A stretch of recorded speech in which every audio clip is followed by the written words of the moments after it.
I-Kaizer Chiefs ilindele umbiko ngokulimala komdlali wasemuva Anaso Miguel ngemuva kokuphuma enkundleni ngesikhathi bambana ngo-1-1 neTS Galaxy koWebEtway Premiership.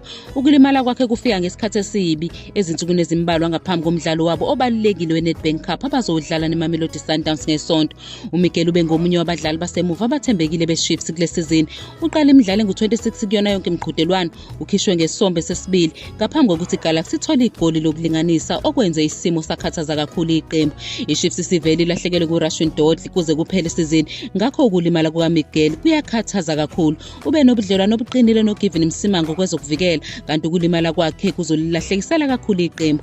Okwamanje kubukeka sengathi ukulimala kungenzeka kungabi kubi kakhulu, futhi kungenzeka ukuthi bekungamajaqamba nje. Kodwa-ke ithimba lezokwelapha le-club lizomhlola isonto lonke ukuze kubonakale ukuthi angadlala yini ngesonto. Sekube nezindaba ezimnandi kuChiefs njengoba uTariq Morris esebuyile ekulimaleni, wadlala njengebamba, wathi uWandile Duba washaya igoli emdlalweni wakhe wokuqala ebuye ekulimaleni. Leli qembu linethemba lokuthi uThabo Cele uzolulama kusenesikhathi kulo mdlalo njengoba angazange adlale emdlalweni wokugcina ngenxa yokulimala. Uma uMiguel engakwazi ukudlala, umqeqeshi uNasruddin Naba angasasebenzisa uElmesif Dave emuva maphakathi noBrandley Cross emuva kwesokunxele. Okunye kungenziwa ukudlalisa uDave emuva kwesokunxele bese kuthi uZitha Gwinika adlale emaphakathi nendawo noMsimango.